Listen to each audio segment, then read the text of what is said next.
So, with the use of computer integrated manufacturing, we have here, dun pa rin tayo, ang ginagamit pa rin natin is the enterprise resource planning system.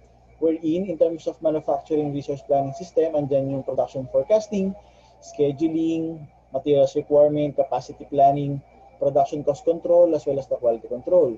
In terms of execution, or in terms of manufacturing na ng product natin, andyan yung shop floor scheduling, saang line ko siya patatakbuhin, saang line ko siya po-produce. Shop floor control, yun yung sinabi ko kanina na on a time daily base, every hour ma-identify namin, ma-control namin yung production status namin. Machine control, robotics control, and as well as the process control. In terms of engineering system, so andyan yung computer-aided designs na ginagamit in order to design different products. Computer-aided engineering, computer-aided process planning, and the product simulation and prototyping. But mostly of our product prototyping are done in Japan, in SEC, and the design were transferred in our offices, tapos kami na yung nag-execute. But the prototyping and the product simulation, most likely, hindi kami yung gumagawa. The objective of the computer integrated manufacturing is to simplify the production processes, product design and factory organization, automate production processes and the business function that supports them, and integrate all production and support processing using networks, cross-functional business software, and other information technologies. So in CIM, we have the CAM, Computer Aided Manufacturing Execution System, or the MES, the process control, and as well as the machine control. So we use a CIM system para mailagay natin ano yung mga parameters na kailangan ng machines. In terms of human resource, or the HRM, the information system designed to support the planning to meet the personal needs, development of personnel to their full potential, and control of all personnel, policies, and programs. So dito lang nakaloob yung information about all the employees in terms of the evaluation, the attendance, the performance, the training records. So andyan lahat. So the HRM, or the HRM system, in terms of strategic system natin, where it is done by our top management. In terms of staffing, malalaman ano yung the human resource planning, ano yung requirement nating tao. In terms of training and development, the appraisal, sila yung gumagawa, andyan din sa HRM system natin. Kumbaga automatically connected to our payroll para malaman natin what will be your bonus, di ba? So yun yung nangyayari ngayon. For example, December. So lahat ng evaluation is ina-upload namin sa system. So doon na magbe-base payroll kung magkano ibibigay sa aming bonus. Basically, ang mahalaga naman doon is yung evaluation at the bonus itself. Kumbaga, malalaman na employee ano yung kailangan pang improve. As well as yun, compensation and the administration, which is the salary forecasting, the ina-adjust, and the contract costing. In terms of tactical, from middle management function, the labor cost, the budgeting, also the training effectiveness, and the compensation effectiveness.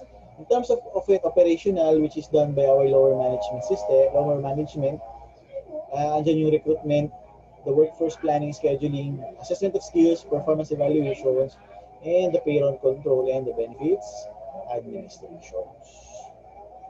Basically, sa ngayon, parang na-experience ko pa is yung pagdating dun sa labor cost budgeting, na kung saan we use a system kung for the whole year, for the next year, ilan yung kailangan namin tao based dun sa production requirement. So, ganun yung nangyayari. Part siya ng middle management function.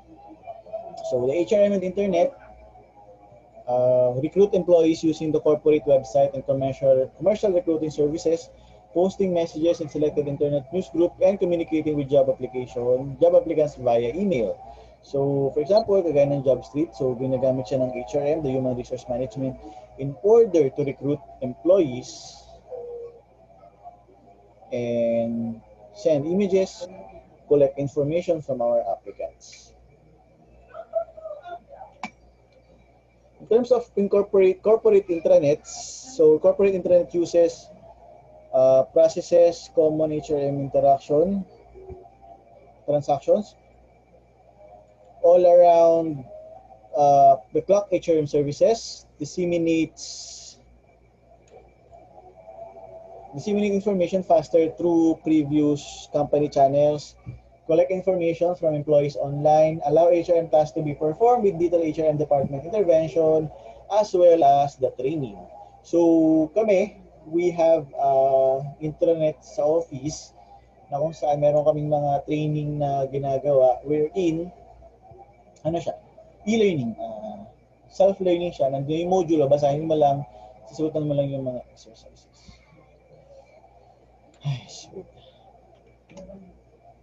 Next, the employee self-services. So we have here the intranet application can allow employees to view benefits, enter travel and expense reports, verify employment,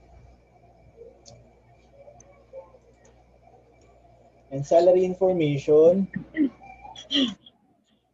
access and updates personal information, enter time-sensitive data. Accounting information system naman, so ginagamit natin siya, widely used information system in businesses, yung records and reports, business transaction, economic events, produces financial statements and forecast future conditions. Typically, ginagamit natin si accounting information system in order to process orders, control our inventory, monitor and control our receivables, our payables, compute the payrolls, and the general ledger system. So, ito yung summary ng accounting information system. Wherein the sales ordering processing will be put into the billing system, wherein yung sales order natin, it will be transferred to the sales analysis in order to analyze what are the trends of our sales. So the billing will be transferred to general ledger, and the sales orders will try to check the inventory if available. If available, we can proceed to our purchases. So yung purchases account, this will be the transfer to the accounts payable of our customers or our suppliers, and also the inventory processing will be transferred to our general ledger. So from billing, we will receive the accounts receivable and this will be closed through our cash receipts and will be transferred the information to our general ledger. Using our general ledger, we can provide financial reports. Wherein from general ledger, malalaman natin yung, actually same lang siya nung natin mga discussion from payroll and the timekeeping. The financial management system, it supports business managers and professionals making decisions concerning the financing of the business, the allocation and control of financial resource with a business. So ito lang naman yung financial management system, andyan yung cash management, the investment management, and the capital budgeting, as well as the financial planning. So that is the financial management system. So the next discussion will be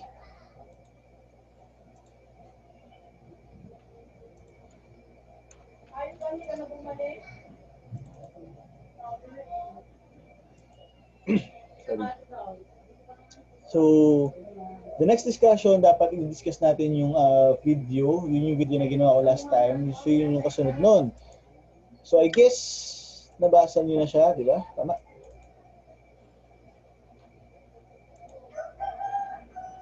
I guess, napanood nyo na yung video. Ano lang natin, daanan lang natin yung important part ng video para at least kung meron tayong hindi naintindihan dun sa video, ay masagot natin.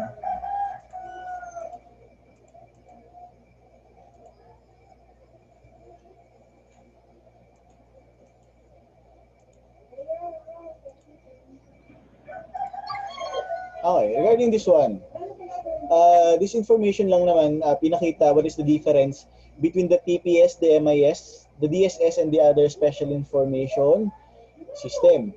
Anyone na napanood yung part na to? Who can give me their insights or understanding regarding this figure? Anyone? Sino nakapanood ng video? Kasi magandang, ito, ano to eh, itong part na to, special yung part na to, since andito na yung parang pinaka-summary yung difference ng tatlo. Anyone, guys?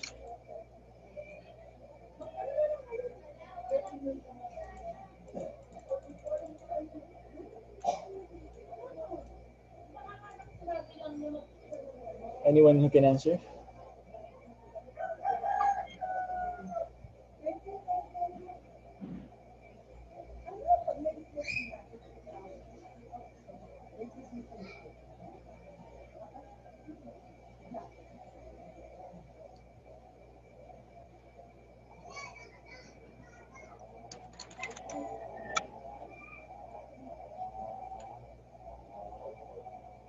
Anyone, guys? We can try.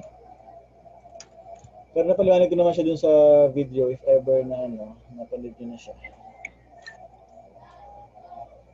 Do you have any idea? Kasi ito na yung pinakasama rin ng last video na sinend ko. So kaya gusto ko siyang daanan para at least kasi mostly kasi nang nilagay ko sa exam, sa midterm kasi is nandito. Baka lang hanapin natin during exam.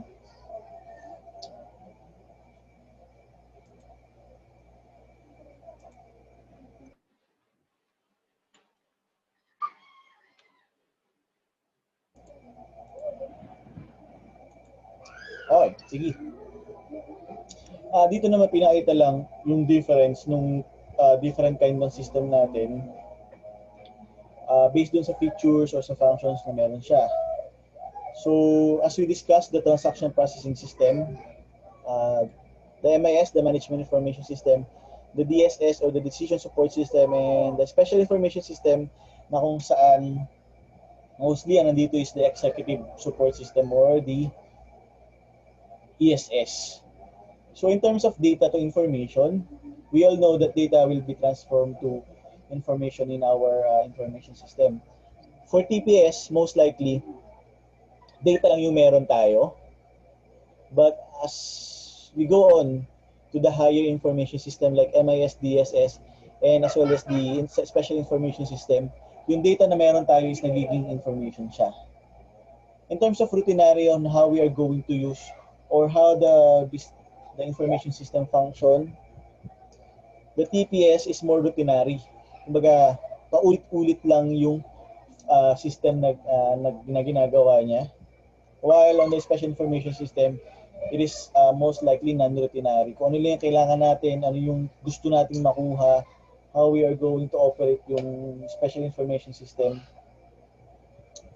ay yun lang yung kailangan, yun lang yung ginagawa natin. In terms of the decision support, most likely less yung paggamit natin ng TPS and if we are going to decide for our organization. But for the other information system, for the Special Information System, mas ginagamit natin siya for decision support, pati yung MIS and the DSS. In terms of output and the input, the TPS, since siya yung mas routinary, dyan pumasok karamihan, more of our input and the output. While for the other information system, less naman yung nagiging input and output. But in terms of sophistication, complexity, processing and analysis, medyo less yung sa TPS kasi routinary lang yung ginagawa niya. Like dun sa Special Information System, ay mas sophisticated, mas complex yung system na meron tayo. And the analysis system ay mas malawak. Okay? So yun lang naman yun dito. Check ko lang yung other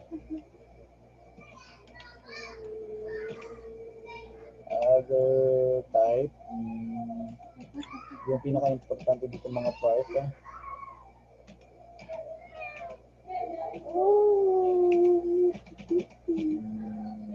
Ito purchasing. Ayun, yung isa sa part is the management information system, wherein the data we collect involves the use of IT through the use of mail, voicemail, and will be transformed into information na ginagamit natin for our decisions. And the executive support system, wherein the ESS, ang madalas gumagamit ito is the executive. For the workers, we use the transaction processing system. The middle managers uses the management information system. The senior managers uses the decision support system, and the executive uses the executive information system or the executive support system. Okay? And the interrelation, the strategic planning, the key issues, and this one is the plotted on the, actually this one is the Hartman and Phoenix matrix.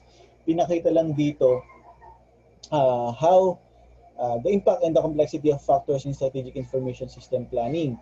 So for example, in terms of the computer architecture, this one is a must-have in order to provide a high business impact. But in terms of planning, medyo mahirap siyang iplano, yung corporate architecture and strategic requirements. But for others, for example, in terms of project plan, mga project plan lang naman, parang mga scheduling lang, mga ganun, medyo madali siyang i-plan, but medyo mababa yung impact niya pagdating sa mga businesses na meron tayo. Okay? So actually, yun lang yung important part doon sa discussion ko na sinan last week. Okay? So actually, that ends our discussion for today. Medyo masakit na sa lalamunan, kaya titignan ko kung makapag-klase pa ako mamaya. Medyo nahihirapan ako magsalita. But try ko, send na lang ako mamaya ng link para doon sa engineering ethics. By the way, yung engineering ethics naman natin mamaya is ano lang siya, quick discussion. Mabilis lang siya. Actually, it is a 24 slide lang na PPT, kaya medyo mabilis lang magiging discussion natin. Around 30 to 40 minutes lang, tapos na yun. Okay? So siguro rest lang muna tayo ng 30 minutes. We'll start by 2:30 para makapag-start tayo ng discussion sa engineering ethics and values. Okay? Do you have any question, guys? Any question?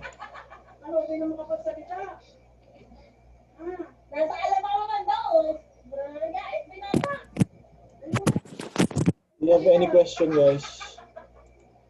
Kung wala na, dating gawin,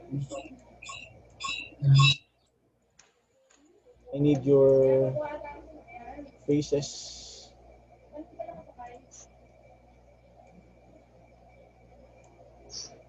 Para sa weekly report ko.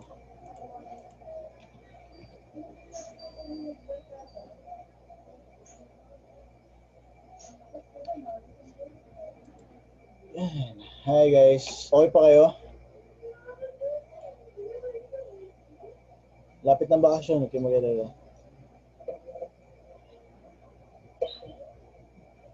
Okay na? Ready na kayo guys? 1, 2, 3. 1, 2, 3. Okay. So yun lang naman. Thank you for attending our class for today. Send na lang ako mamaya ng link para sa engineering ethics. Okay?